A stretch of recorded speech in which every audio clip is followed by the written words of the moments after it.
Hello everyone, my name is Henrik Hintze. I'm an equity analyst here at ABG, here to interview our next company CEO, Caroline Reuterskiöld. Caroline is CEO of Berner Tech Trade, and this is going to be a nice little interview, I hope. So maybe you could start by just giving us an overview of what the company does and maybe what your business model is, what sectors you're active in, products you have and such. Thanks. Berner Tech Trade is a sustainable technology group consisting of several companies active in a very diverse areas and different business models. But common to all of them is that we have high technology content. The heart of it, or the foundation, are four companies, all named Christian Berner, which sometimes cause a little bit of a confusion. And the first one was actually founded in 1897 by Christian Berner himself.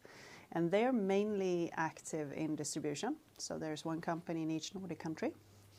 But in addition to that, we've acquired companies over the years. 4 different ones at the moment, so we're 8 subsidiaries, and they're doing very different things among the day. But common to all of them is that we're solving society's challenges with technology, so to speak. So what has it been like to take over as CEO of Berner Tech Trade? What did you set out to do when you took over, and what progress have you made so far? Oh, it's been a really fun ride, actually. Yeah. First of all, I'm very grateful and very happy to work with such a brilliant team of people. We have amazing technological skills of various kinds in the group, which is fantastic. And it's magic to see the energy in the teams. The first thing I saw was that we could do something more to give these people the right freedom to grow into their potential, or the companies to grow into their potential.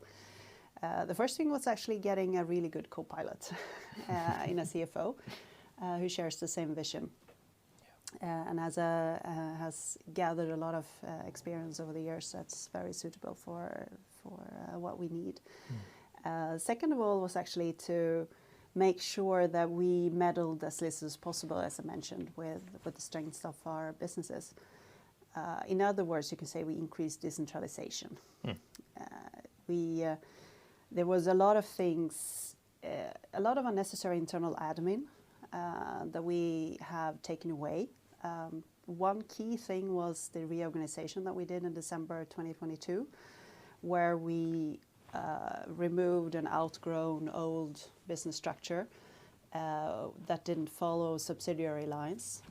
And the thing with not following subsidiary lines is that you create a lot of internal admin, a lot of sub-optimization, where you need to allocate costs to different cost centers at sometimes illogical ways just to satisfy the organizational structure. And instead of that, we scrapped it and replaced it with a structure that actually follows subsidiary lines to make sure that we don't end up castrating the very people we want to empower, which is the people on the front line and the managing directors. Yeah, that sounds good, and we've seen that in the margins as well over the year. So looking ahead then, what's the plan going forward? What remains to be done operationally, and how are you planning to expand going forward? We still have a few things to do. As I mentioned in the year-end report, we do not expect to see the same factor of improvements as we've seen. I mean, in 2023, the EBITDA increased by 72%. It's going to go slightly slower. Usually you take the easy things first, and then you have a few things that take a little bit longer. But we still have things to do. We don't see that we're all up to our potential yet in every corner of the group. So we have some few things to tweak. And of course, we also want to restart acquisition engine as well. Yeah, we'll get back to that later maybe. But turning our eyes to the present then, in your last report you mentioned that you've seen some slowing decision processes among some customers. What are you seeing in the market with regards to demand at the moment? Well, it's a bit tricky, to be fair, but to compare it to other times before, we're not surprised to see a slowing in decision making. That always happens every time there is a lot of uncertainty, and we've sure had a lot of uncertainty recently. We've had the return of inflation that a lot of us have almost forgotten that it even can exist. And with that comes interest rate hikes. We've had a couple of shocks in terms of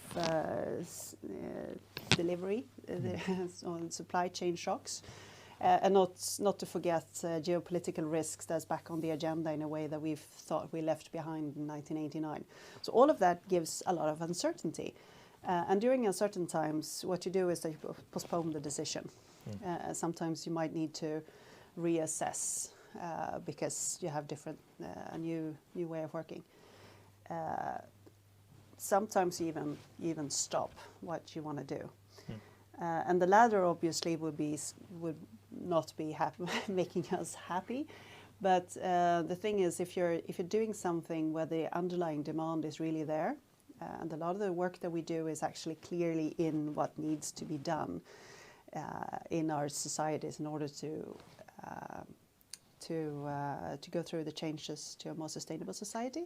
That means that the underlying demand is definitely there. So in that case, it doesn't mean that the projects are cancelled; they're just postponed in that way. Does that mean that we're completely vaccinated against any impact? Of course not. And we've seen a bit already.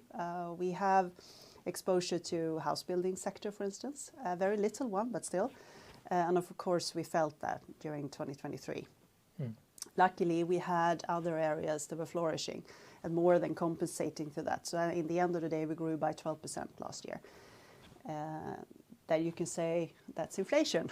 And of course, inflation plays a little bit part of that, but not all of it. And you can also see in the numbers that we're keeping the gross margin relatively stable. So that will also say that it's not just thin air and inflation. Well, that's good then. So drilling down a bit, looking at the two segments that you set up as part of this transition. You have the technology and distribution segment and the energy and environment segment. And the first one there, technology and distribution, has maybe had a bit of a tougher time in the past years. Could you just explain what the challenges are there and what you can really expect from the distribution business model? We are a diverse group of companies, and the aggregate is relatively stable. But if you look at different parts, they can go up and down and move a little bit. In terms of what happened 2023, the impacts we've seen, they were mostly seen within the technology and distribution segment. But not all of it. We had parts of it that went really well. The Finnish business, despite actually the Finnish market probably being the hardest hit so far, was actually flourishing in 2023. So it's not a picture that you can paint across everything. But what I may hear you ask is that a viable business model in the future? And then I just have to nuance a bit the word distribution. Because sometimes when you say distribution, you think about a huge warehouse and you're having boxes, and then a customer orders a blue box and you send out a blue box or a red box. And then obviously scale is huge. The importance is being quick and turn around, and, all those things. What we do is, of course, a lot of it there is technically distribution. But it's not so much about getting the blue box to the customer. It's more about figuring out what solution, what mixture of various boxes and solutions and things that the customer actually needs. So our people are highly skilled. Our salespeople have a high degree of technology knowledge. Obviously, we have a lot of engineers on our payroll, but it can be other things as well. It can be very hands-on and a lot of experience. The things that takes 10 years to learn before you can actually be I wouldn't say of value, but before you can actually, before you really contribute in the way that we can do. Is there a place for that in the future? Yes, I indeed really much think so. Yeah, that's an interesting point you make there. So if we then move on to the other segment, energy and environment, you talked about trends in sustainable energy and things like that, and we have obviously seen some drivers in this segment. Could you just expand a bit on what has been driving the performance in this segment and what opportunities you see going forward here? Yeah, the energy and environment, they have also a bit of distribution, I must say, in the place, but they also have, each of those three companies within that business area have also own products. And obviously when you have your own products, you can steer your own destiny in a bigger way. In that way, it's easier. And luckily all three have actually offers that are smack bang in the challenges that we see right now. We already touched upon the high voltage electric boilers. We talk about them a lot, and it's very deserved to do that.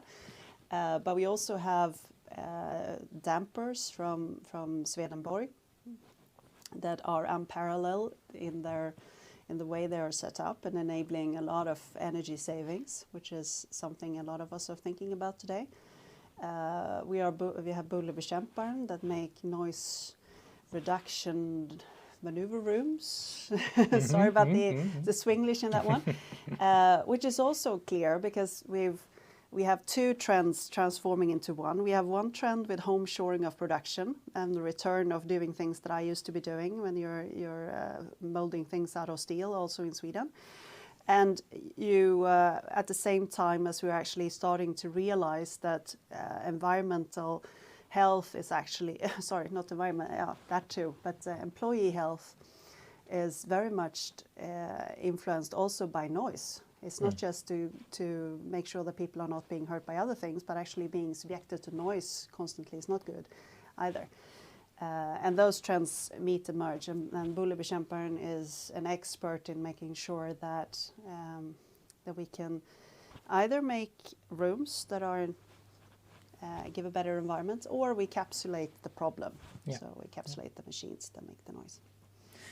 All right. Then to finish off, maybe moving back to the group as a whole, let's talk a bit about M&A. Berner Tech Trade has made some nice acquisitions in the past, in my opinion.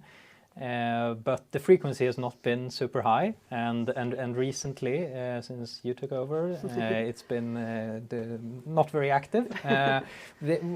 Could you just explain what you've been thinking on the M&A front, what the outlook is there, what are you looking for, and such?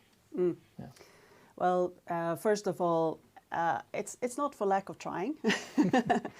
But as you know, and as everyone know, if you want to make acquisitions, all the stars have to align at a certain point as well. We have had an acquisition agenda ever since the start. We continue to have so. We look for things. But it's also the fact that we are doing acquisitions for the long term. We've been around for 125 years. We're going to be around for at least 125 more years. So a year and a half without an acquisition is in that case not that dramatic. Still, of course, we would love to make some. We are working on it, so we would be happy to see that. If one is supposed to rationalize, and I take the liberty to do so, it's actually been quite good that we haven't made any acquisitions in 2023. So we have been able to calmly